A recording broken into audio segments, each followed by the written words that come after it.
साथियों, आपको नारी की महानता पुस्तक से पढ़कर सुना रहे थे नारी धर्म का प्राचीन आदर्श। पृष्ठ 5 से पढ़कर सुनाते हैं।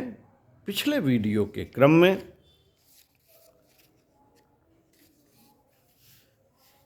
द्रौपदी से प्रश्न किया था श्री भगवान श्री कृष्ण की अर्धांगिनी सत्यभामा ने,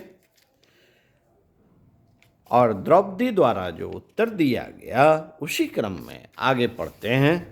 हे सत्यभामा, यही मेरा व्यवहार और अभ्यास रहा है जिसके कारण मेरे पति मेरे आज्ञाकारी हैं।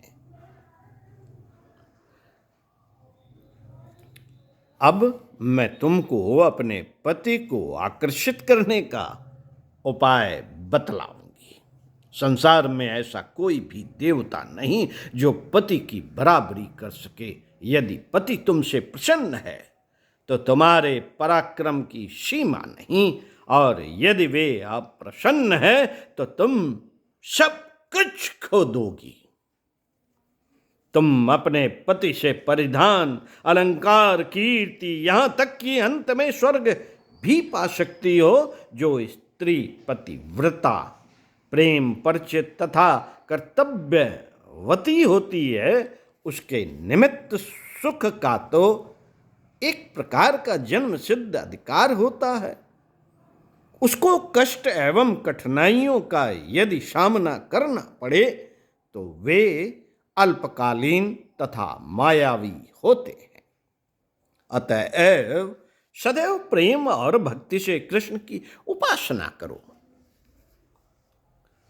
सदैव प्रेम और भक्ति से कृष्ण की उपासना करो। सेवा के निमित्त सदैव प्रस्तुत रहो। पति के सुख का भी ध्यान रखो। वह तुम्हारा भक्त बन जाएगा। वह तुम्हारा भक्त बन जाएगा और सोचेगा कि मेरी पत्नी मुझे सचमुच प्यार करती है, मैं भी उसका अनुपालन करूं। द्वार पर जैसे ही अपने पति की आवाज सुनो, खड़ी हो जाओ तथा उसकी सेवा के लिए प्रसन्न वदन हो प्रस्तुत रहो। जैसे ही वे कक्ष में प्रवेश करें, उनको आसन तथा पैर धोने को जल दो। जब वह किसी परिचारिका को किसी काम के लिए पुकारें तो तुम स्वयं जाकर वह काम करो। कृष्ण को अनुभव करने दो कि तुम अंतःकरण से उनकी पूजा करती हो। सदैव अपने पति की भलाई सोचो, वही उन्हें खिलाओ जो कि उन्हें रुचिकर हो। उनके पास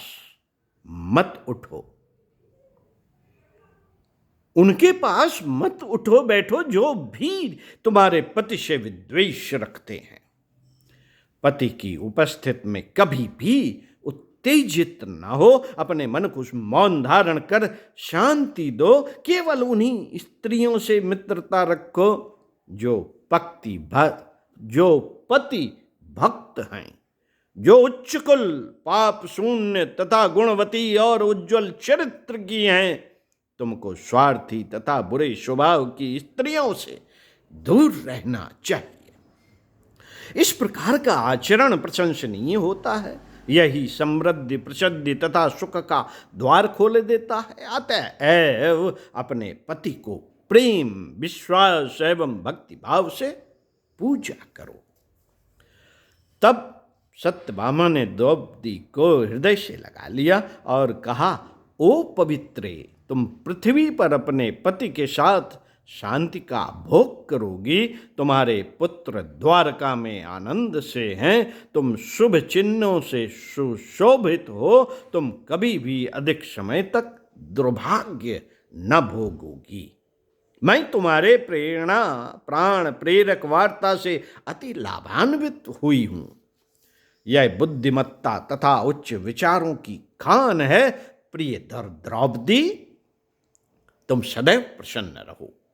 यह शब्द कहते हुए सत्यभामा रथ पर बैठ गई और भगवान के साथ उन्होंने अपने नगर को प्रस्थान किया। वन पर्व आ 232-233। मित्रों, हमारी पवित्र मातृभूमि भारतवर्ष ने सुलभा, गार्गी, मदालसा आदि साधु नारियों, सीता, सावित्री, अनुसुईया तथा नलयानी आदि पतिव्रताओं तथा मीरा जैसी भक्त नारियों, महारानी चुड़लाय जैसी योगनियों को जन्म दिया। ये इतिहास के सहस्त्रों ज्ञात अज्ञात नामों में से कुछ ही हैं। आधुनिक नारी वर्ग को, मित्रों, आधुनिक नारी वर्ग को उनसे प्रेरणा लेनी चाहिए। उनको उन्हीं की तरह जीवन बिताना चाहिए। उनको भौतिक प्रभावों से दूर रहना चाहिए। एक व्यसनी, विलासी नारी सच्ची स्वाधीनता को नहीं समझती। यत्र तत्र घूमना, कर्तव्यहीन बनना, मन चाह सब कुछ करना, सब कुछ खाना पीना, मोटर दौड़ाना तथा पश्चिम निवासियों का अंधा अनुसरण करना स्वतंत्रता नहीं है।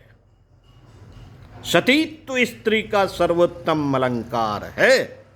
सतीत्व की सीमा पार करने, मनुष्य की तरह व्यवहार करने से आजकल तो स्त्री कहाँ रह गई, मनुष्य बन गई है। उन्हीं जैसे कपड़े लत्ते, हाव भाव, कार व्यवहार सब करने लगी है। मनुष्य की तरह व्यवहार करने से नारी अपनी कोमलता, बुद्धिमत्ता, प्रताप तथा सुंदरता का नाश करती है।